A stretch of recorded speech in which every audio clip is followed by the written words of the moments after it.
Bonjour tout le monde, mon nom est Robert Gauthier et puis bienvenue au réseau qui s'appelle Lumière sur la prophétie biblique.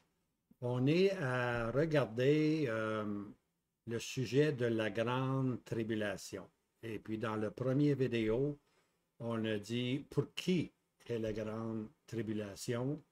Puis on a vu que c'était pour les quatre J, hein? Judas, Jérusalem, OK? Les troupes de Jacob. Maintenant, la deuxième question, c'était quelle est la position ou quelle est l'espérance des chrétiens? Bien, l'espérance du chrétien, c'est viens Seigneur Jésus, viens. C'est le retour du Seigneur Jésus. Et puis la position du résidu, eux qui vont passer par cette période-là de la grande tribulation, eux, par contre, disent cache-nous, cache-nous. Hein. Eux, ils sont dans la grande tribulation, ils veulent être cachés. L'Église, elle, va être enlevée, elle ne sera plus sur cette scène. Et puis, finalement, la troisième vidéo, c'était pourquoi la grande tribulation. Et puis, on a vu dans Deutéronome la question de la femme haïe puis la femme aimée. Bien, la femme haïe, c'est Israël qui est la désolée, hein? Puis, mais Israël qui va avoir la pleine bénédiction. Hein?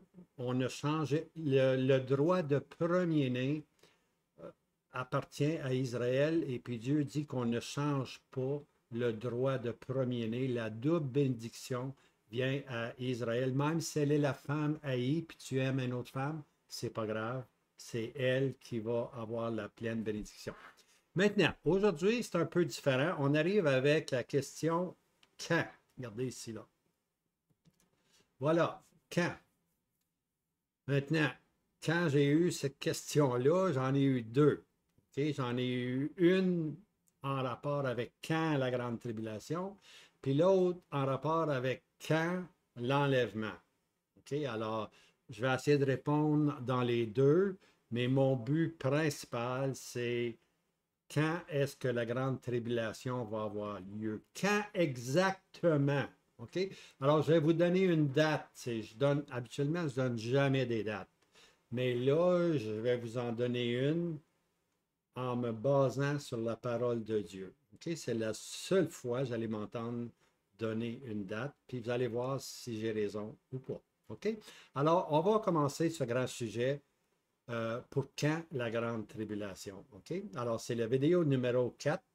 L'Église passe-t-elle par la grande tribulation? Et puis, quand va être cette grande tribulation-là? OK? Alors, on y va doucement. Alors, comme je disais, j'ai reçu deux questions, puis les deux questions étaient en rapport avec quand. Et puis, la première question, ou le premier quand, c'était quand est la venue du Seigneur Jésus? On va développer ça un peu aujourd'hui, je pense, là. Puis la deuxième question, c'est la grande tribulation. Quand va avoir lieu la grande tribulation des Juifs? C'est là que je vais vous donner une date à ce moment-là. OK? Alors, on continue. Question 1. À quand la venue du Seigneur Jésus? Alors, alors, je vais vous donner un passage là, dans la parole de Dieu qui est souvent cité. OK? Je reviens en arrière ici, là, à quand la venue du Seigneur Jésus?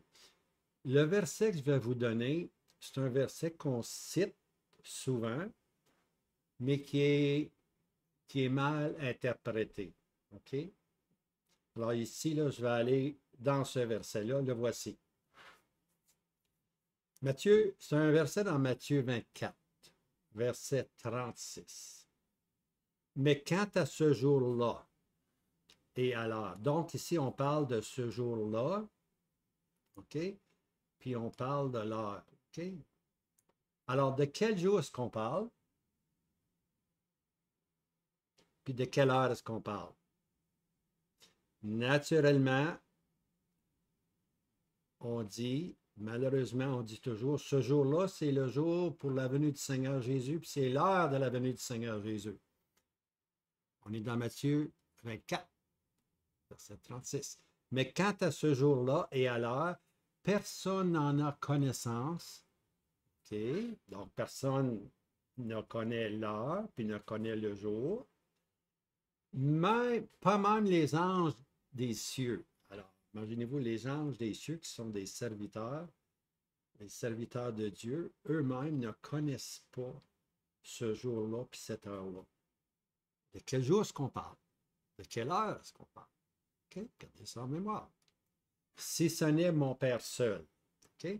Alors maintenant, on va aller dans Matthieu 24, puis on va voir c'est quoi ce jour-là. Est-ce qu'on parle de l'enlèvement? Est-ce qu'on parle de l'heure de l'enlèvement? Ou est-ce qu'on parle d'un autre moment? OK? Voici, on y va. Matthieu 24, verset 36.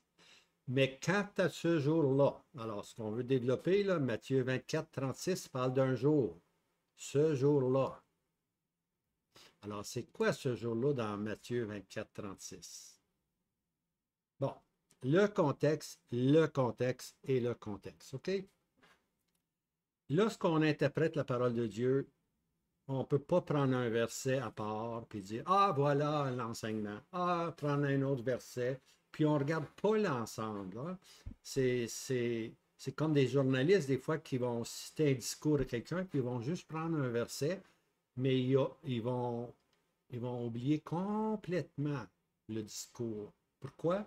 Parce qu'ils veulent faire ressortir quelque chose. Puis ça, c'est pas exact. Il faut toujours avoir du contexte, OK? Alors, c'est important. C'est pour ça, moi, je mets beaucoup de versets bibliques, OK? J'ai commencé à faire ces vidéos-là il y a 15 ans passés avec des... Je ne connaissais rien des ordi. Avec les... Puis j'étais rendu à quoi? À 60 ans. Puis je faisais mes présentations.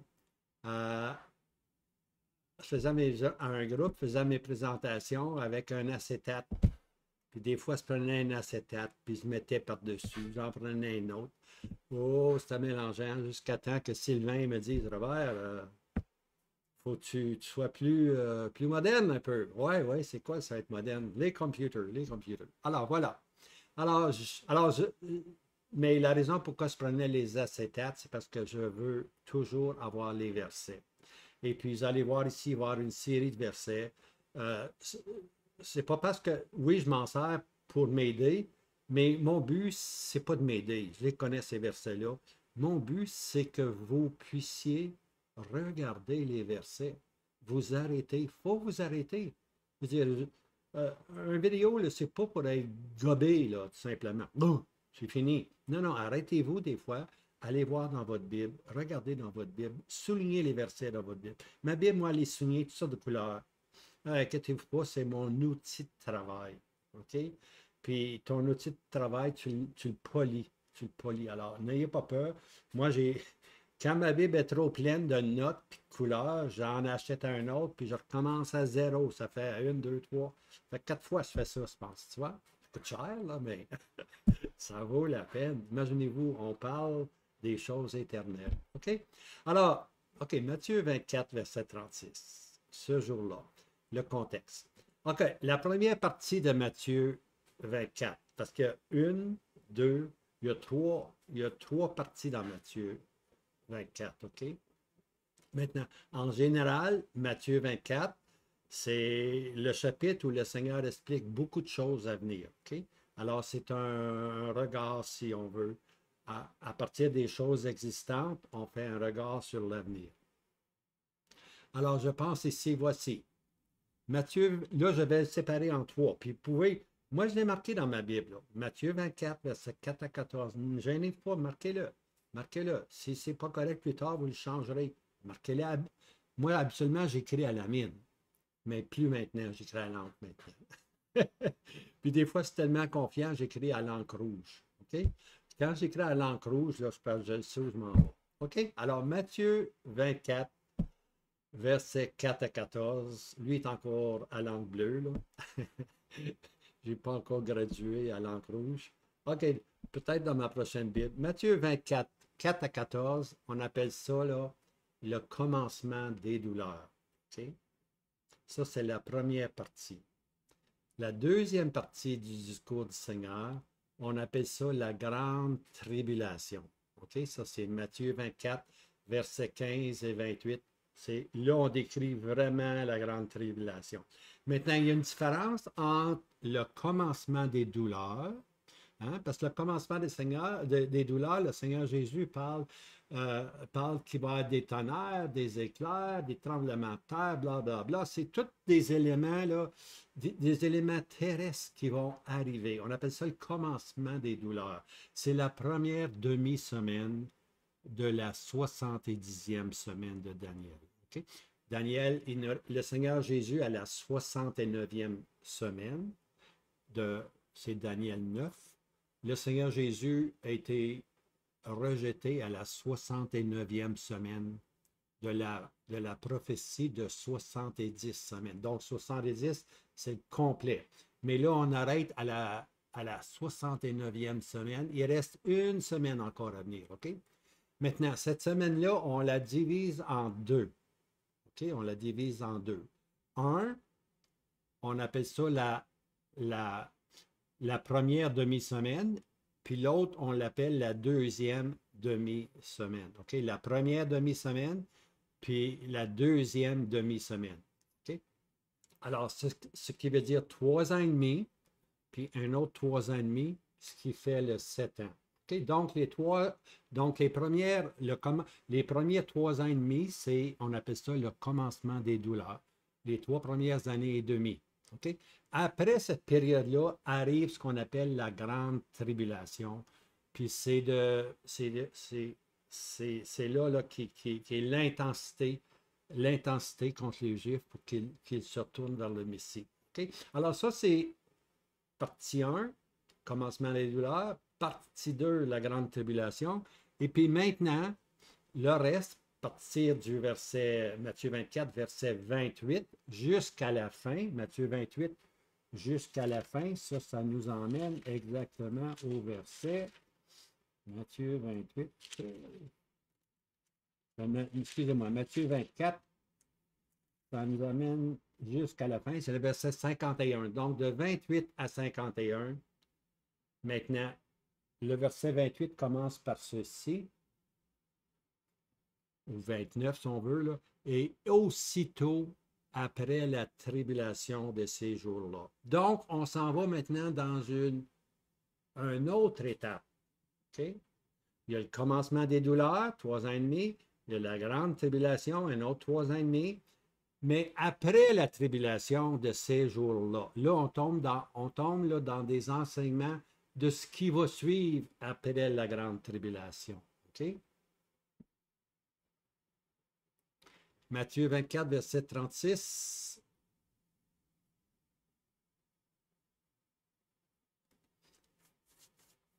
Alors, maintenant, le Seigneur Jésus explique un autre temps à venir. Ça, c'est la 3e partie. Hein? Aussitôt après la tribulation de ces jours-là. Ça, c'est bien important. Matthieu 24, là, 28 à 51, on est là après la grande tribulation. Et puis, alors Matthieu 24, verset 36, parle de quel jour? De quel jour? C'est un jour après la tribulation. Hein? Matthieu 24, verset 36. Et quant à ce jour-là et à l'heure, personne n'en a connaissance, même pas les anges dans les cieux, hein? Si ce n'est mon Père seul. Alors, ce verset-là ne s'applique pas à l'enlèvement. C'est un verset qui s'applique après la tribulation. Alors, c'est un jour après la tribulation. Quant à ce jour-là, dans Matthieu 24, 36, là, ça ne parle pas de l'enlèvement. Ça parle d'un jour après la grande tribulation. Ça, c'est du contexte, bien aimé. Alors, c'est faux de se servir de ce verset-là dans Matthieu 24, verset 36. Et quand ce jour-là est l'heure, personne n'en a connaissance. Puis on dit, ben, ok, ça c'est l'enlèvement, personne n'en a connaissance. Non, on ne parle pas de l'enlèvement ici, bien aimé. On parle d'un temps après la grande tribulation. Okay? C'est important, là. C'est important de ne pas mélanger les phases. On ne parle pas d'enlèvement ici. On parle d'un jour après la grande tribulation. Okay? Puis on va regarder ce jour-là. Alors, de quel jour Matthieu 28, Matthieu 24, 28 à 51, la troisième séparation? OK, on est là maintenant. De quel jour est-ce qu'il parle? OK, de quel jour est-ce qu'il parle? Matthieu 24, 30. Alors là, on est dans les versets après le verset 28, là. 30.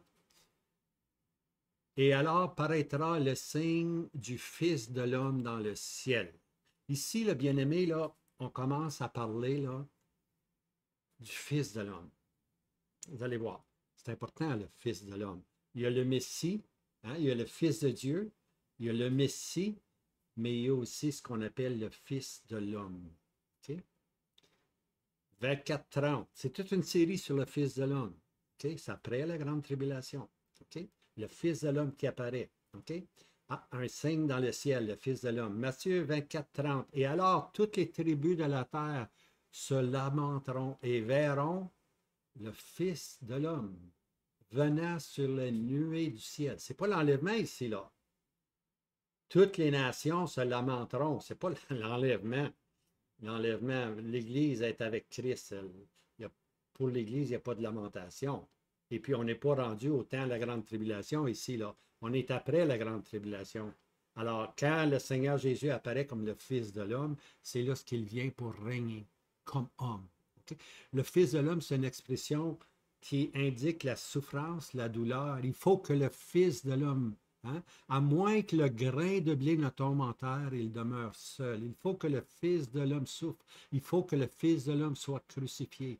Alors, c'est parce que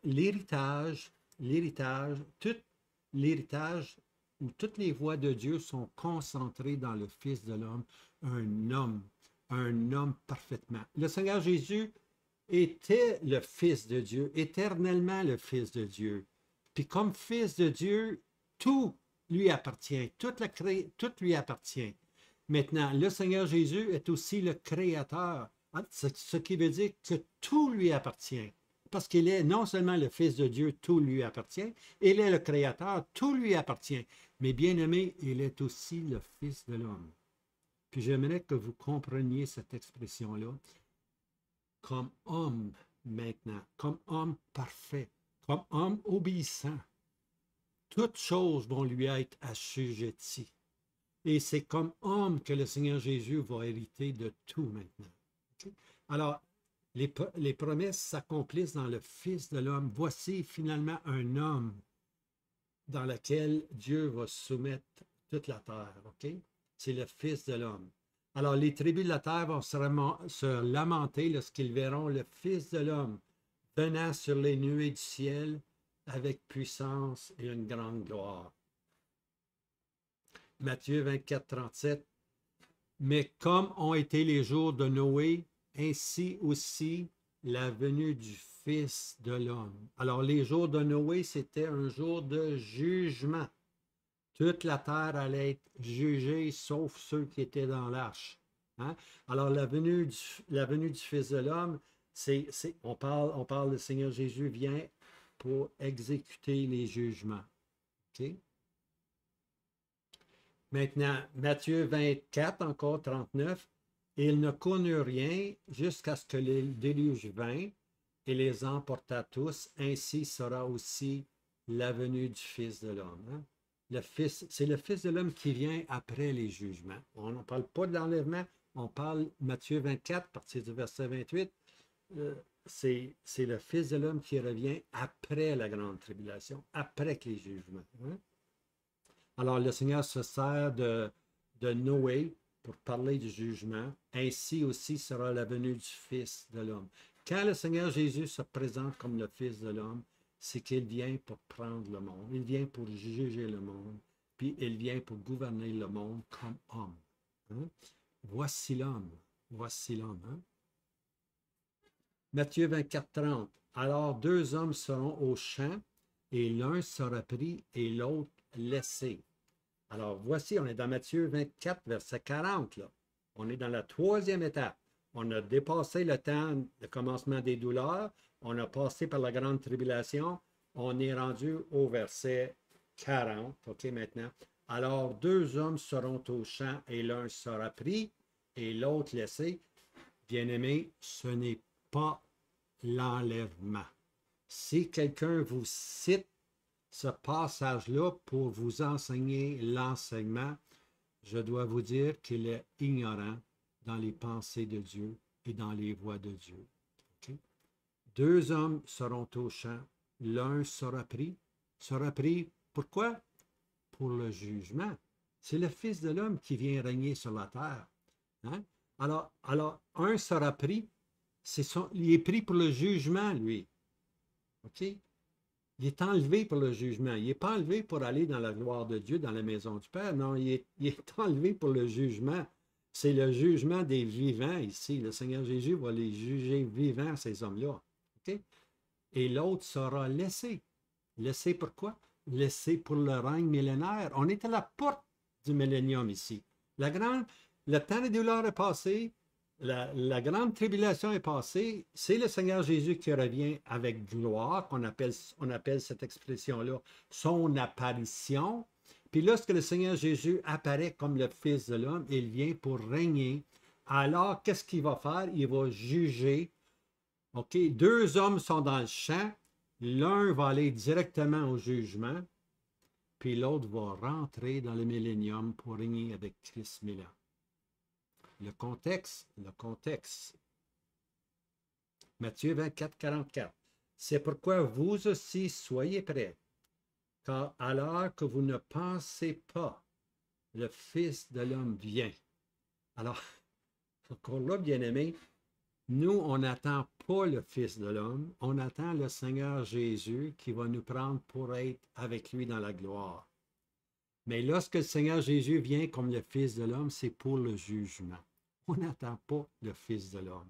Oui, c'est un beau terme, c'est l'homme parfait, c'est l'homme à qui tout le monde va être assujetti. Les voies de Dieu, c'est d'assujettir à un homme. Voici l'homme, hein? Et puis, moi, je ne peux pas m'empêcher que de penser dans le livre de Genèse, lorsque le serviteur est allé chercher une épouse pour Isaac, puis Rachel est là, et puis Laban, son frère, lui dit, « Iras-tu avec cet homme? » Puis elle s'est levée, puis est allée.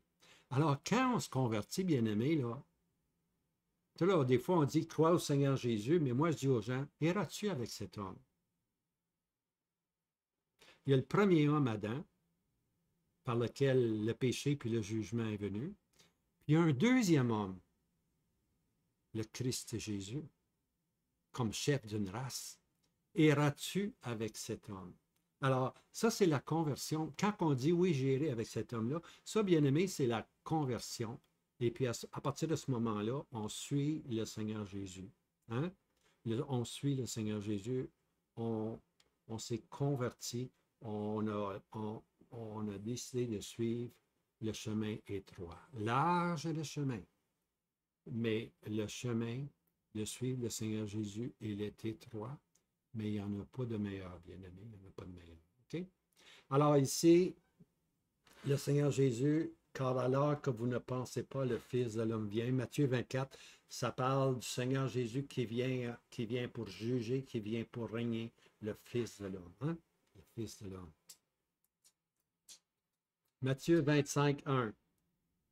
Alors, le royaume des cieux, là, j'ai fini Matthieu 24. Hein, j'ai pris la troisième section de Matthieu 24.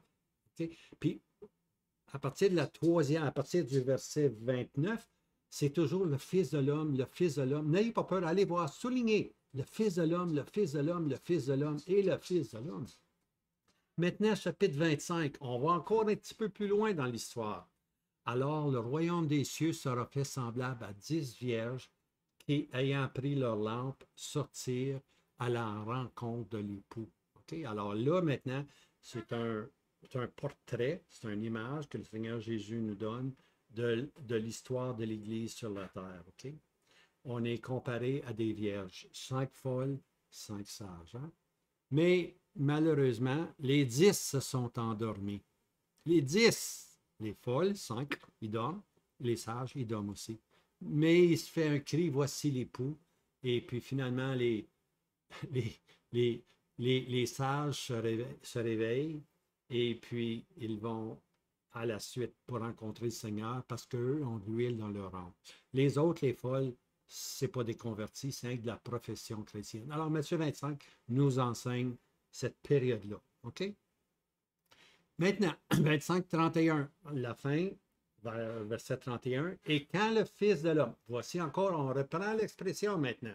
Matthieu 25, on passe avec l'image de l'Église, son témoignage sur la terre. Puis là, on vient encore à l'expression, et quand le Fils de l'homme viendra dans sa gloire et tous les anges avec lui, alors il s'assiera sur le trône de sa gloire. Alors, c'est le Fils de l'homme. On revient encore à l'histoire que c'est le Fils de l'homme qui s'en vient maintenant dans sa gloire, et puis les anges sont avec lui, puis il s'assit sur le trône de sa gloire. C'est le Fils de l'homme qui vient pour juger les vivants. Hein?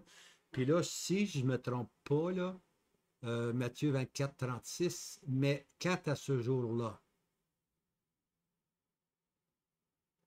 que je reviens, excusez-moi ici, là. Alors, le Seigneur Jésus s'assiera sur le trône de sa gloire. Hein? Puis, on sait très bien, là, il va séparer les chèvres des brebis, je pense. OK? Et puis, là, encore là, c'est le jugement, bien-aimé. C'est la séparation, c'est le jugement. C'est le Seigneur qui est sur son trône maintenant. Il a quitté le trône à la droite de Dieu, Hein? Nous ne voyons pas toutes choses présentement, mais nous voyons Jésus assis à la droite de Dieu. Bien, ici, bien-aimé, le Fils de l'homme revient sur la terre et puis il est assis sur le trône de sa gloire. Hein? Puis il va juger, il va faire la séparation entre les justes et les injustes. Hein? Et puis, ouais, c'est ça. OK, maintenant on continue. Matthieu 24, 36. Mais quant à ce jour-là, vous vous rappelez, c'est ça, c'est de quel jour qu'on parle? Matthieu 24, verset 36, il parle du jour après la grande tribulation. OK? Alors, à partir du verset 28, c'est après la grande tribulation. Alors, c'est de ce jour-là, c'est le jour où le Seigneur Jésus vient comme le Fils de l'homme. Il vient pour régner. Matthieu 24, verset 36. Mais quant à ce jour-là et à l'heure, personne n'a la connaissance, pas même les anges des cieux, si ce n'est mon Père seul. Alors, ce verset-là de Matthieu 24, c'est pas pour l'enlèvement, bien-aimé, c'est pour la venue du Fils de l'homme lorsqu'il vient pour régner. OK? C'est pas l'enlèvement. Je sais que tout le monde cite ce verset-là. L'enlèvement, personne ne sait qui. Mais c'est vrai aussi, mais Matthieu 24, 36, c'est en rapport avec le jour du Fils de l'homme qui vient pour régner sur la terre. OK? Alors, c'est le jour et l'heure de la venue du Fils de l'homme. OK? Du Fils de l'homme. Celui qui vient régner sur la terre. Quel jour ça va être? Mais c'est après la grande tribulation. Alors, ce verset-là, Matthieu 24, verset 36, c'est un jour où le Fils de l'homme apparaît dans sa gloire avec ses anges. Okay? Puis il vient pour régner sur la terre, pour introduire le royaume. Excusez-moi.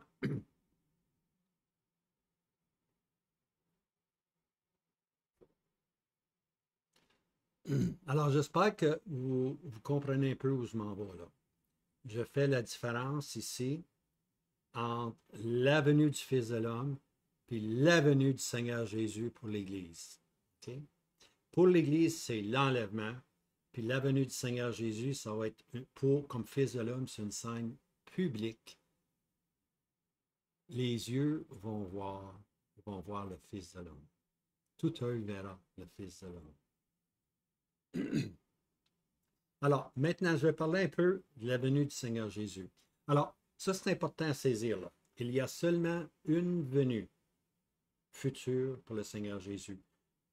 Il est venu une fois sur la terre en humiliation. Il a été rejeté. Il est maintenant glorifié. Et puis le Seigneur Jésus nous a fait la promesse de revenir. Hein? Je vais vous préparer une place et je reviendrai vous chercher. Okay? Donc, on attend la venue du Seigneur Jésus. On appelle ça la venue future du Seigneur Jésus. Il y en a une seule venue. OK? Mais elle est en deux temps, deux mouvements. OK?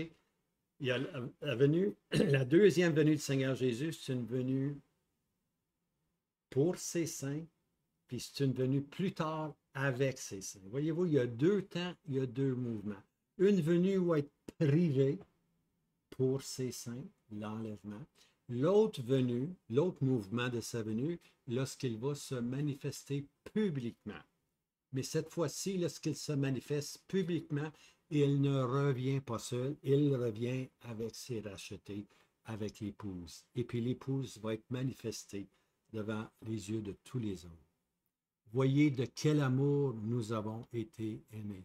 Le monde va voir de quel amour. On est les rejets. Hein? On est la pierre pour les gens de ce monde. Mais lorsque le Seigneur Jésus va nous prendre, on revient avec lui en gloire, glorieux, et puis le monde va connaître qu'on était aimé d'un amour éternel, bien-aimé, d'un amour éternel. Alors, voici maintenant. J'ai dit deux temps des mouvements. Le premier temps ou le premier mouvement, c'est le Seigneur Jésus qui revient du ciel pour ses saints. OK? Ça, c'est 1 Thessaloniciens 4. Hein? C'est l'enlèvement. OK? Maintenant, ce qui est intéressant à savoir ici, là, les morts en Christ vont ressusciter, puis nous, les vivants. Donc, notre espérance, ce n'est pas de mourir. Nous, les vivants, ceux qui sont morts dans le Christ Jésus, à partir des premiers croyants, pas seulement l'Église, mais les morts en Christ, hein, les Isaac, les Abraham, les Jacob, okay, vont ressusciter, plus les croyants depuis la Pentecôte qui sont endormis vont aussi ressusciter. Okay? Alors, les morts en Christ, c'est ceux de l'Ancien puis ceux du Nouveau Testament à partir de la Pentecôte. Les morts en Christ vont ressusciter premièrement, puis nous, les vivants, on va partir tout simplement dans un instant, dans un clin d'œil. On s'en va dans la présence du Seigneur. Mais on est enlevé, on ne passe pas par la mort, on reçoit un corps glorieux, puis on s'en va avec le Seigneur. OK? On appelle ça l'enlèvement. On appelle ça l'espérance chrétienne. Ici, là, je vais le souligner ici, là, c'est une scène, bien-aimée, qui est privée. Elle se fait dans les nuées. Dans les nuées, c'est une scène qui est privée. Il n'y a personne qui va le voir. Il n'y a personne qui va voir l'union entre Christ et son épouse. C'est privé, bien-aimé. C'est toujours privé, une union. Surtout lorsqu'on parle de mariage, lorsqu'on parle de union entre un homme et une femme. Eh bien, l'homme Christ et Jésus puis l'épouse qui vont être unis ensemble. C'est privé, cette scène-là. Okay? C'est pas au regard de tout le monde. On n'ouvre pas le rideau, regardez. Non. Privé, c'est la joie de Christ puis la joie de l'épouse qui se marient, pour ainsi dire, qui viennent ensemble. Hein? Quelle beauté ça va être. Quelle beauté. Alors, c'est pas juste les vivants, là, c'est tous les saints. Tous les saints. OK. Maintenant, la deuxième venue, ou le deuxième temps, ou le deuxième mouvement, voyez-vous, le Seigneur Jésus revient pour ses saints, puis il arrête là. Puis il part pour la gloire. OK? Maintenant, plus tard, hein, après les 7 années après à la fin de la 70e semaine de Daniel, après le temps de douleur, le commencement des douleurs, après la grande tribulation, le Seigneur Jésus maintenant revient. Le Seigneur Jésus revient, mais il n'est pas seul, il revient avec ses saints. Hein? C'est son apparition publique. OK? C'est pas privé, c'est public ici. On va vous montrer les versets tantôt. C'est public. Regardez le contraste. Hein? L'enlèvement, c'est privé. Hein? Pour ses saints, c'est une scène privée. Avec ses saints, c'est une scène publique. On appelle ça son apparition. OK? Ça, c'est un verset dans 1 Timothée 2, verset 13. OK. Alors, voici les deux thèmes pour sa venue. OK, là, il y a un verset que vous devez aller dans Tite, bien-aimé, souligner ce verset-là. Regardez bien. Attendant la bienheureuse espérance et l'apparition de la gloire de notre grand Dieu et Sauveur Jésus-Christ. Voyez-vous? Ici, là, on a deux choses. La bienheureuse espérance, ça, c'est l'enlèvement. Quelque chose qui va être privé. Et l'apparition de la gloire, ça, c'est public de notre grand Dieu et Sauveur Jésus-Christ. Ça, ce sont les deux temps, les deux mouvements. La bienheureuse espérance, c'est le Seigneur Jésus descend, prend son Église, retourne dans la gloire, et puis plus tard, le Seigneur Jésus revient avec son épouse. On appelle ça l'apparition de la gloire de notre grand Dieu. C'est public maintenant. Alors, cette venue du Seigneur, là, je vais discuter la venue du Seigneur pour ses saints. Après ça, on va discuter la venue du Seigneur avec ses saints. OK? Alors, cette venue du Seigneur pour ses saints, l'Écriture appelle ce moment-là, on appelle simplement ça la venue du Seigneur. C'est ça que c'est la venue du Seigneur. N'oubliez pas, la venue du Seigneur, il y a deux étapes. OK? La venue du Seigneur a deux étapes.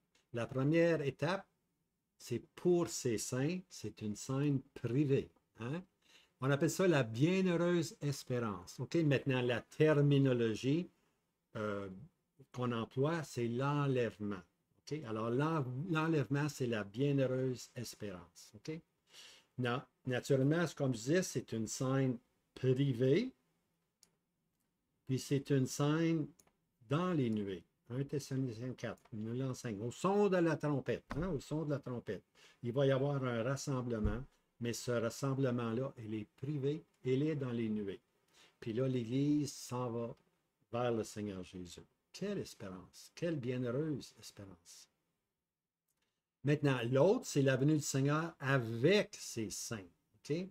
Maintenant, l'Écriture appelle ce jour-là l'apparition de la gloire de notre grand Dieu Sauveur. Okay? Puis, je vais mettre beaucoup d'emphase sur l'apparition parce que les gens mélangent la venue du Seigneur puis ils ne font pas la différence entre la bienheureuse espérance qui est l'enlèvement puis l'apparition du Seigneur Jésus public. Il faut faire la différence. Puis vous allez voir pourquoi. Je vais vous donner pratiquement, là, j'ai recherché pratiquement tous les versets. Ça fait des années que je fais ça. Puis maintenant, pour la première fois, je le mets en diapositive. Alors, cette vidéo-là, qui est présentement enregistrée, est très importante. Mettez-les en rouge. Mettez-les en rouge, c'est bien important. OK? Voici. Timothée, je cite maintenant Tite 2,13. Puis là, je l'ai mis en deux couleurs. OK? Attendant la bienheureuse espérance, ça, c'est l'enlèvement pour ses saints. On l'a vu dans la diapositive précédente. Maintenant, et l'apparition de la gloire de notre grand Dieu Sauveur, Jésus-Christ. Maintenant, on va parler de l'apparition de la gloire. OK? Alors, c'est quand le Seigneur Jésus revient avec ses saints. OK? Alors, on va discuter ça maintenant. OK, l'apparition. L'apparition, c'est lorsque le Fils de l'homme vient dans sa gloire. Okay? C'est une scène publique. Okay? Lorsque le Seigneur Jésus apparaît comme le Fils de l'homme, en ce jour-là, hein, le Seigneur Jésus apparaît comme le Fils de l'homme, ça va être une scène publique. On lit dans Matthieu 24, verset 30. Okay? Ça, c'est après la tribulation. La tribulation finit au verset 28. Là, on est au verset 30. Qu'est-ce qu'on voit au verset 5? Au verset 30, on voit le Fils de l'homme qui vient. Alors, qu'est-ce qui est dit? Toutes les tribus de la terre, OK? Toute langue, toute nation, toutes les nations, toutes les tribus de la terre se lamenteront. Parce que le Seigneur Jésus, comme Fils de l'homme, vient pour juger. Se lamenteront et verront le Fils de l'homme. Alors, ils vont le voir, le Fils de l'homme, mais ils vont le voir comme un juge, tout simplement. Okay? Toutes, ils vont se lamenter. C'est une scène, l'apparition, c'est une scène publique. Le Seigneur Jésus vient pour juger cette scène-là qui est la terre. Toutes les nations, toutes les tribus se lamenteront. Okay? Et puis, au Matthieu 24, verset 41, un sera pris pour le jugement. Ça, j'en ai parlé tantôt. Un sera pris parce que c'est le jugement des vivants. Il sera pris pour le jugement. et l'autre laissé, laissé pour entrer dans le règne millénaire. Comme je disais, ce n'est pas l'enlèvement ici, c'est l'apparition du Seigneur Jésus. Okay? C'est l'établissement du royaume. Un est jugé, l'autre va rentrer directement dans le règne millénaire pour vivre 1000 ans avec le règne de Christ, ou dans le règne de Christ, on peut dire. On continue. Maintenant, son apparition publique en gloire. OK, n'oubliez pas, c'est dans 2 Timothée, la bienheureuse espérance et son apparition en gloire. Publique, c'est une apparition publique. Là, je vais discuter amplement de son apparition sous différents termes. Okay? Le premier terme le plus commun, c'est son apparition. Okay? Le Seigneur Jésus apparaît publiquement. Je cite, « Et alors sera révélé l'inique, l'homme de péché, hein, que le Seigneur Jésus consumera par le souffle de sa bouche et qu'il anéantira par l'apparition de sa venue. » 2 Thessaloniciens 2, verset 8. Okay? Alors ici, je l'ai mis en parenthèse, c'est le jugement de l'inique, l'homme de péché, l'antichrist, l'homme de péché, qui, le Seigneur Jésus va le consommer par le souffle de sa bouche, c'est comme du feu, comme le souffle de sa bouche qui sort, puis il l'anéantira. Quand est-ce qu'il va l'anéantir? Par l'apparition de sa venue. C'est lorsque le Seigneur Jésus apparaît que l'inique, l'antichrist est complètement jugé.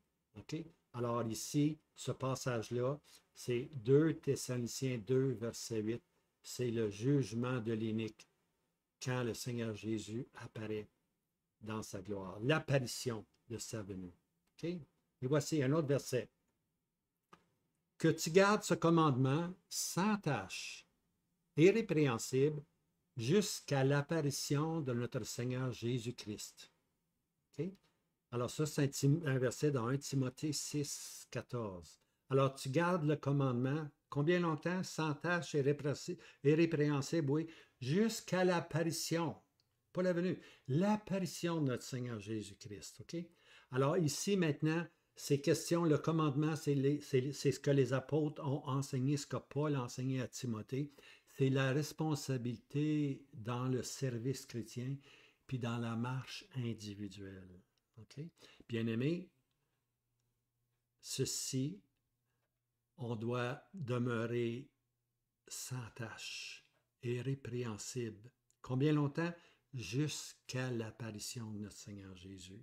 Quand le Seigneur Jésus va manifester toutes choses. Okay? L'apparition, c'est un jour où toutes choses vont être manifestées. On appelle ça la manifestation. Toutes choses vont être manifestées, puis les gens vont voir de quel amour nous avons été.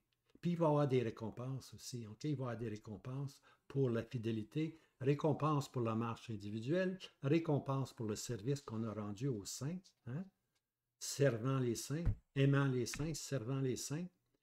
C'est pas oublié ça, mais c'est l'apparition du Seigneur Jésus qui va mettre ceci en lumière.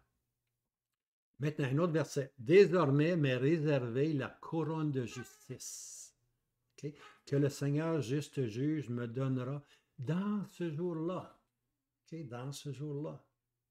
Et non seulement à moi, mais aussi à tous ceux qui aiment son apparition. Ça, c'est 2 Timothée 4, verset 8. Alors, ça, c'est une autre expression dans ce jour-là. On va le prendre tantôt. Okay? Mais ici, Paul dit, mais réservez la couronne de justice.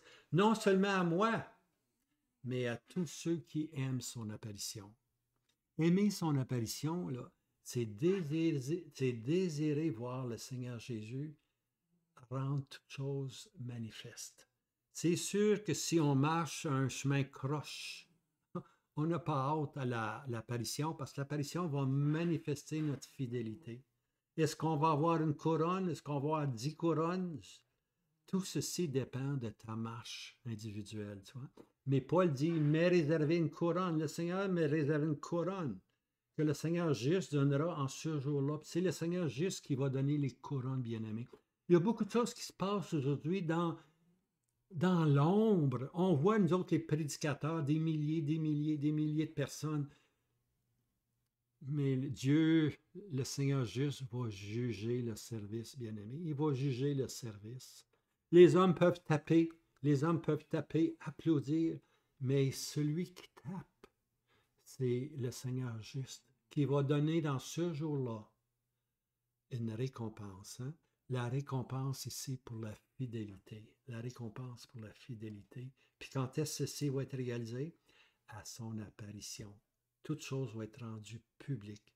Alors, on doit aussi aimer non seulement l'enlèvement pour être avec Christ, mais aussi la manifestation publique de notre service puis notre fidélité pour le Seigneur à tous ceux qui aiment son apparition. Très solennel, très beau, très solennel. Aimer son apparition. Je l'aime beaucoup. Alors, les expressions synonymes. Ici, je vais vous donner, on a parlé de l'apparition, je vais vous donner ici 3 ou 4 synonymes, OK? Mais on va les voir. Okay, regarde, en ce jour-là, ben, il vient juste d'en parler. En ce jour-là, quand il viendra pour être en ce jour-là ou dans ce jour-là, glorifié dans ses saints et admiré de tous ceux qui auront cru, car notre témoignage envers vous a été cru.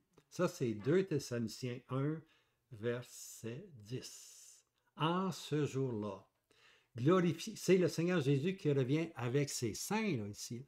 Il est venu, 1 Thessaloniciens 4, il est venu chercher. Puis ici, il nous parle que le Seigneur Jésus va revenir en gloire avec ses saints, puis admirer dans tous ceux qui auront cru. OK? Alors, c'est très beau ici, c'est très beau. Ça, on appelle ça ce jour-là, le jour où le Seigneur Jésus vient avec ses saints. Puis les saints sont vus, sont admirés dans tous ceux qui auront cru. OK? Alors, Paul dit, car notre témoignage envers vous a été cru. Hein? Paul, c'est la première, vous vous êtes tourné des idoles vers Dieu pour servir le Seigneur Jésus, qui nous délivre de la colère qui vient, qui nous délivre de la grande tribulation. Le Seigneur Jésus. Alors, le Seigneur enseigne qu'on va être délivré de la grande tribulation, tu vois. OK? Maintenant, le Seigneur, là c'est un autre verset, le Seigneur lui fasse trouver miséricorde de la part du Seigneur dans ce jour-là. Et tu sais mieux que personne combien de services il a rendu à Éphèse. Encore là, dans ce jour-là. Mais ce jour-là, ce n'est pas l'enlèvement. C'est le jour que le Seigneur Jésus vient glorifier avec ses saints. OK? Admirer dans tous ceux qui auront cru. Alors, dans ce jour-là, alors que le Seigneur fasse trouver miséricorde de la part du Seigneur dans ce jour-là, et tu sais mieux que personne combien de services il a rendu dans Éphèse. Alors, dans l'assemblée d'Éphèse, il y avait une maison qu'on appelle la maison d'Onésiphore. Onésiphore, hein? C'est pas un nom qu'on entend souvent. Hein? Mais dans ce jour-là, le Seigneur va manifester la fidélité de cette maison-là, la maison d'Onésiphore. Hein? Il y a un jour pour la manifestation. On appelle ça ce jour-là. OK? Je dis la maison ici d'un individu, mais je parle aussi de votre maison. Comment est-ce que votre maison, est-ce qu'elle est un lieu pour la prière, un lieu où on enseigne les enfants à connaître le Seigneur Jésus, un lieu où on reçoit beaucoup, hein? On reçoit les saints, ou un lieu peut-être où la maison d'Onésiphore, il y avait peut-être un rassemblement chez lui. Hein? Mais ce jour-là, va être rendu manifeste. Okay? Le Seigneur Jésus va manifester tous les biens, tout le service que ce frère-là ou cette maison-là a rendu à Éphèse. On a hâte à ce jour-là. Un autre verset. Désormais m'est réservé la couronne de justice que le Seigneur juste juge me donnera dans ce jour-là. On l'a pris tantôt. Et non seulement à moi, c'est Paul qui parle naturellement, mais aussi à tous ceux qui aiment son apparition. 2 Timothée 4, verset 8. Okay? Alors, en ce jour-là, c'est le jour de l'apparition du Seigneur en gloire, qui sera aussi le jour des récompenses. Quand le Seigneur Jésus apparaît, en ce jour-là, il va y avoir des récompenses. Il va y avoir, le Seigneur va manifester tout le service qui a été rendu pour lui, toute la fidélité qui a été rendue pour lui, hein, en ce jour-là. Alors, il faut désirer ce jour-là.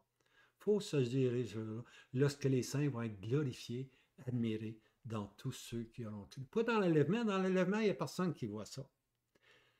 Mais dans la manifestation, en ce jour-là, hein, dans l'apparition, les saints, hein, ça va être admiré dans tous ceux qui auront cru. Hein. Ça va être beau. Ça va être vraiment beau. On continue. Maintenant, une autre expression, la révélation de notre Seigneur Jésus-Christ. Hein. Là, voici quelques versets. Et que de vous donner, à vous qui subissez la tribulation, du repos avec nous dans la révélation du Seigneur Jésus, du ciel avec les anges de sa puissance. C'est un verset dans 2 Thessaloniciens 1, 7. OK? Alors, vous qui subissez la tribulation, vous qui passez par des épreuves quotidiennes, vous êtes basculés, vous êtes rejetés, vous êtes moqués, eh bien, le Seigneur va vous donner un repos. Quand est-ce? Dans la révélation, quand le Seigneur Jésus va être révélé, dans la révélation du Seigneur Jésus. Alors ici, bien-aimés, ici, c'est la récompense pour les souffrances. Okay? La récompense pour les souffrances ou les tribulations de ce monde que le chrétien doit passer à travers. Ce n'est pas la grande tribulation, ce n'est pas la grande tribulation, c'est les tribulations quotidiennes. Quiconque veut marcher pieusement va subir de la tribulation, de la tribulation. Si tu veux marcher avec le monde, tu ne seras pas moqué, tu ne seras pas moqué. Mais si tu veux marcher avec le Seigneur, tu vas avoir de la tribulation. Ce n'est pas la grande tribulation. La grande tribulation, c'est pour les 4 J, pour Jérusalem, Juda, hein, les J. Mais ici, si tu veux marcher, tu vas avoir de la tribulation, mais tu vas aussi avoir une révélation, pas une révélation, une récompense dans la révélation du Seigneur Jésus, quand le Seigneur Jésus va être rendu manifeste, vu de tous. OK? Maintenant, un autre verset dans Pierre. Afin que l'épreuve de votre foi, bien plus précieuse que celle de l'or qui périt, et qui toutefois a été prouvée par le feu, soit trouvée tournée à louange et à gloire et à honneur. Quand est-ce que ça va être ça? Dans la révélation de Jésus-Christ. Hein? Alors, c'est les résultats ici de l'épreuve de la foi. Plus précieux que l'or. On passe des épreuves, on passe des tribulations. Hein? Mais notre fidélité, l'épreuve de la foi, dans ce jour-là, dans la révélation de Jésus-Christ, lorsque le Seigneur va être rendu manifeste publiquement, notre fidélité va être démontrée encore une fois. Alors, c'est important la révélation du Seigneur Jésus. Mais là, j'ai un autre verset. Mais en tant que vous aviez part aux souffrances de Christ, réjouissez-vous, afin qu'aussi à la révélation de sa gloire, vous vous réjouissiez avec transport. Hein? On a part aux souffrances de Christ. Christ à la croix a souffert. On n'a pas de part avec ces souffrances-là à la croix. Le Seigneur Jésus, surtout la deuxième moitié, là, de midi à 3 heures, où lorsqu'il a été fait pécher, on n'a pas de part dans ces souffrances-là. Okay? C'est des souffrances expiatoires. Mon Dieu, pourquoi m'as-tu abandonné? Okay? Mais les autres souffrances, on peut avoir part aux souffrances de Christ. On peut être rejeté comme le Christ, on peut être bafoué, on peut avoir une tape sur la bouche, sur la gueule, comme on dit, pour avoir parlé du Seigneur Jésus. On peut être moqué. Le Seigneur a eu ces souffrances-là. Okay? Mais maintenant, l'apôtre dit, en tant qu'il y ait part aux souffrances de Christ, ce genre de souffrances-là, les souffrances pour la justice, on doit souffrir pour la justice. Alors ça, le Seigneur Jésus a souffert pour la justice. Nous aussi, on se doit de souffrir pour la justice. Mais qu'est-ce que l'apôtre dit? Réjouissez-vous, afin qu'aussi à la révélation de sa gloire, vous vous réjouissiez avec transport. Hein? Ce qui arrive ici, c'est que les souffrances qu'on a endurées pour Christ dans ce monde, à la révélation, ceci va être manifesté. La révélation de sa gloire. Les gens vont voir comment nous avons souffert pour le Seigneur Jésus. Alors, la révélation est importante. La révélation du Seigneur Jésus est importante. Hein? Maintenant, il y a une autre expression, la journée de notre Seigneur Jésus, qui aussi vous affirmera jusqu'à la fin pour être irréprochable dans la journée de notre Seigneur Jésus-Christ. Ça, c'est 1 Corinthiens 1, verset 8. C'est le jour de la manifestation, dans la journée du Seigneur Jésus, lorsque le Seigneur Jésus manifestera toutes choses publiquement. Hein? Alors, il y a la journée du Seigneur. On doit désirer non seulement la révélation du Seigneur Jésus, non seulement l'apparition du Seigneur Jésus, non seulement la journée du Seigneur Jésus, mais en ce jour-là aussi. Hein? Et puis ici, un autre verset. J'ai jugé, dis-je, de livrer un tel homme à Satan pour la destruction de la chair, afin que l'esprit soit sauvé dans la journée du Seigneur Jésus. Voici un homme dans 1 Corinthiens 5, verset 5, qui vit dans un péché atroce. Il vit dans un péché que même les nations ne commettent pas. Mais Paul dit de juger un tel homme afin que l'esprit soit sauvé. Okay? Alors l'apôtre Paul était prêt à donner son jugement apostolique, hein, de livrer un tel homme pour la destruction de la chair. C'est la destruction de la chair, ce n'est pas la destruction de son âme. Okay? Alors, même un chrétien peut être trouvé dans des péchés abominables. Il va passer par des moments difficiles afin que l'esprit soit sauvé. Pourquoi? Parce que dans la journée du Seigneur Jésus, il va être là. Okay? On connaît des croyants aujourd'hui qui vivent une très mauvaise vie, mais ils passent par des moments difficiles, puis parce que Dieu veut. Au pire, Dieu les enlève tout simplement. Okay? Ils sont endormis dans le Seigneur Jésus parce qu'ils n'ont plus un bon témoignage. Dieu les enlève.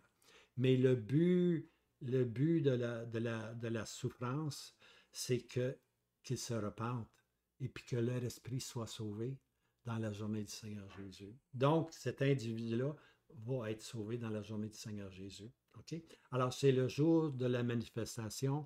Toutes choses vont être manifestées. La responsabilité va apparaître. Et puis, dans ce cas-là, cet individu-là qui a passé par le rejet de ses frères et de ses sœurs est de nouveau dans 2 Corinthiens restauré. Hein? Paul dit, c'est le temps de le recevoir maintenant. Il a assez souffert, bien-aimé. Restaurez-le. Quelle grâce, hein? Une âme qui est restaurée.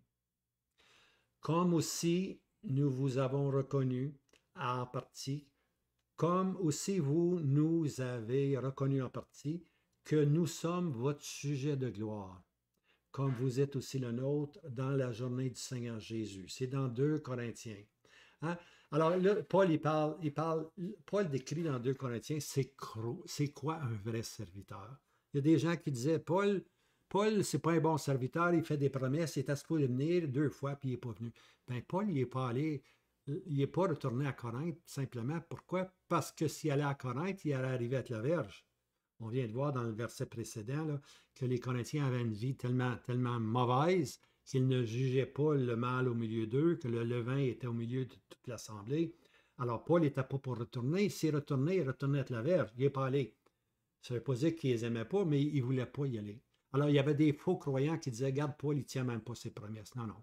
Là, Paul, il dit, je vais y aller, mais je n'ai pas pu y aller à cause de votre condition. Tu vois? Alors ici, là, il dit, nous sommes votre sujet de gloire, comme vous êtes aussi le nôtre dans la journée du Seigneur Jésus. Alors, les Corinthiens avaient été l'ouvrage de Paul, puis c'est Paul puis Timothée. Il avait été l'ouvrage. Et puis, dans la journée du Seigneur Jésus, le service, le travail ou le service de l'individu va être manifesté dans la journée du Seigneur Jésus. C'est beau, hein? C'est tellement beau. Toutes choses, la journée du Seigneur Jésus va rendre les choses manifestes. Hein? Puis une autre expression, tu es toujours de Christ. Étant assuré en ceci même que celui qui a commencé en vous la bonne œuvre l'achèvera jusqu'au jour de Jésus-Christ. Philippiens 1, verset 6. Hein? Ce que Dieu a commencé, il va l'achever. Hein? Dieu l'achèvera jusqu'au jour de Jésus. C'est le jour de la manifestation. C'est le jour de l'apparition, en ce jour-là. On appelle ça le jour de Christ. Hein? Alors, qu'est-ce qu'on va voir dans ce jour-là? Qu'on a été conduit, euh, qu'on a été conduit au port, tout simplement. On est arrivé au port. Hein? Dieu va nous manifester qu'il nous a gardés à travers tout le voyage. On arrive sain et sauf au port éternel. Un autre verset, encore dans Philippiens, pour que vous discerniez les choses excellentes, afin que vous soyez purs et que vous ne bronchiez pas jusqu'au jour de Christ. Encore là, l'expression au jour. Alors, on est appelé à marcher, là. Hein? On a ici surtout là, que les Philippiens il y avait besoin d'avoir l'amour l'un pour l'autre. Okay? Que l'amour abonde de plus en plus afin que vous ne bronchiez pas. Puis lorsqu'il va arriver le jour de Christ, ben, vous allez avoir une récompense. Hein? C'est difficile des fois. La vie chrétienne est quelquefois difficile. Mais au jour de Christ, toutes choses vont être rendues manifestes. Hein?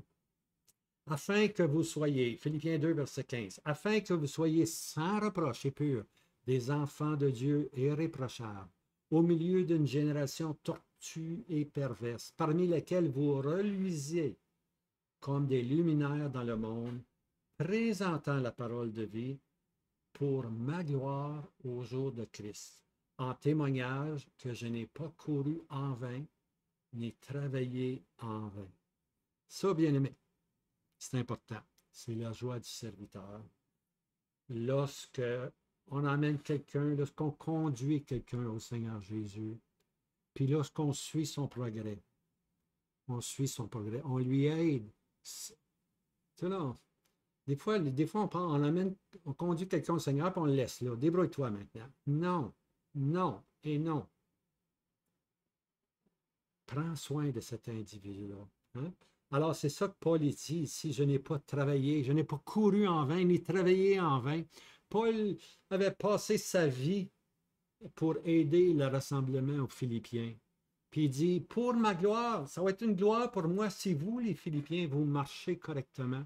Si toi, comme individu, tu as été converti à travers un autre croyant, c'est important que tu marches parce que ce croyant-là va avoir une récompense parce que toi, tu es fidèle. Okay? Alors, c'est important que nous-mêmes, on soit fidèles, mais c'est important aussi de regarder ceux qui nous ont emmenés dans le chemin de la vérité, okay? pour marcher, afin que ces derniers n'aient pas travaillé en vain, n'aient pas couru en vain. Okay? Alors ici, c'est important, la gloire du jour de Christ, c'est la joie du serviteur qui va être rendue manifeste. Alors, bien-aimés, je termine. Il n'y a pas de date pour la venue du Seigneur Jésus. Pas de date pour la venue pour ses saints, c'est-à-dire l'enlèvement privé, puis pas de date pour la venue avec ses saints, son apparition publique. Il n'y en a pas de date, pour ainsi dire. Il n'y en a pas de date. OK? Il n'y en a pas de date.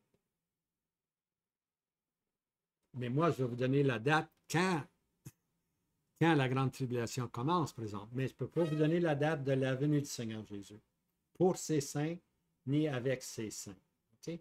Maintenant, les apôtres enseignaient aux premiers chrétiens la bienheureuse espérance de ton retour imminent. Ça veut dire attendre de jour en jour sa venue personnelle. Pourquoi on ne donne pas de date? Pourquoi que si tu es un enseignant qui connaît, pour ainsi dire, les voies de Dieu, on ne donne pas de date pour la venue du Seigneur Jésus? Parce que si on faisait ça, premièrement, on se tromperait, on se tromperait. Que d'hommes de Dieu se sont trompés. Hein? Puis encore aujourd'hui, on entend des gens qui donnent des dates. Non, il n'y en a pas de date. On ne peut pas, on ne peut pas donner des dates. La raison est bien simple. Parce que si tu donnes une date, on n'attend plus la venue du Seigneur Jésus. Si je vous dis le Seigneur Jésus vient dans 7 ans, qu'est-ce que vous allez faire pendant ces 6 années-là? Ou même la 7e année aussi. Qu'est-ce que vous allez faire, vous pensez? Hein? Mon maître tarde, mangeons, buvons. Hein? Mon maître tarde. Retarder la venue du Seigneur Jésus est rien de plus négatif. Alors, lorsqu'on dit une date, on devient négatif pour l'espérance chrétienne. on remet à demain l'espérance chrétienne. Elle est pour aujourd'hui. Alors, les premiers apôtres ont toujours enseigné que le Seigneur Jésus revient. Ils emploient toujours nous. Nous. Ils s'incluent eux-mêmes. Même si un jour ils allaient s'endormir dans le Christ Jésus, ils se voyaient comme étant ceux, la génération pour laquelle le Seigneur Jésus allait venir. Okay? Alors, les premiers chrétiens, c'est une bienheureuse espérance. Puis il faut remettre le retour du Seigneur Jésus devant nos yeux, devant nos regards, devant nos aspirations. Okay? Autrement, on va aspirer le monde, on va désirer être dans le monde, puis la gloire du monde. Non. Alors, ces mêmes apôtres ont aussi enseigné aux premiers chrétiens, non seulement que l'enlèvement était imminent, que le retour du Seigneur Jésus était imminent, mais aussi que son apparition, sa révélation, sa journée, son jour, et en ce jour-là, était aussi imminent et important. Ils ont enseigné les deux. Pas juste le retour du Seigneur Jésus, mais on regarde aussi à son apparition, à sa révélation, à sa journée. Toutes choses vont être rendues manifestes en ce jour-là. Hein? Tout ce qui a été fait pour le Seigneur Jésus va être rendu manifeste. Et puis les gens, c'est public ici, là. Tu sais, c'est public. Ces choses-là, c'est public. Son apparition, c'est public. Alors, on regarde pour une scène privée lorsqu'on est enlevé, mais aussi à tous ceux qui aiment son apparition. On regarde à ces quatre choses-là, ces 4 jours. Alors, c'est important quand on lit la parole de Dieu, c'est important de différencier l'enlèvement de son apparition, l'enlèvement de sa révélation, l'enlèvement de sa journée, puis l'enlèvement de son jour, puis l'enlèvement en ce jour-là. Hein? Et à tous ceux qui aiment son apparition. Hein? La bienheureuse espérance et ceux qui aiment son apparition. C'est très beau, c'est ça très beau. Et puis, quand vous allez voir ces versets-là maintenant, vous allez vous rappeler peut-être de ces enseignements-là qui sont, je pense, assez importants. Maintenant, il reste la question numéro 2 que je vais répondre dans la prochaine vidéo. Quand sera la grande tribulation? OK? Quand sera la grande tribulation? Alors, la question, c'est quand, puis je vais vous donner une date exacte ici, là. Et puis, ça va être la vidéo numéro 5. Et puis, c'est la partie 2 du quand. Quand sera la grande révélation? Alors, la grande tribulation, c'est-à-dire. Alors, je vous laisse avec ceci. Nous, on attend le Seigneur Jésus. On n'attend pas la grande tribulation, bien-aimés. La grande tribulation, je l'ai dit, c'est pour les J, les 4 J. Hein? Et puis nous, on attend le Seigneur Jésus. On attend la bienheureuse espérance, mais pas juste la bienheureuse espérance d'aller avec le Seigneur Jésus dans le ciel, mais lorsqu'il reviendra en gloire hein, sur la terre, alors toutes choses seront rendues manifestes. C'est l'apparition de la gloire de notre grand Dieu sauveur. Quel grand Dieu sauveur nous avons. Hein? On doit aimer son apparition. On doit désirer l'enlèvement, mais on doit aussi aimer son apparition. Alors, je vous laisse avec ceci. Le Seigneur Jésus revient. Puis, le Seigneur Jésus aussi va apparaître en gloire. Et nous serons avec lui. À bientôt. Je vous laisse avec ceci.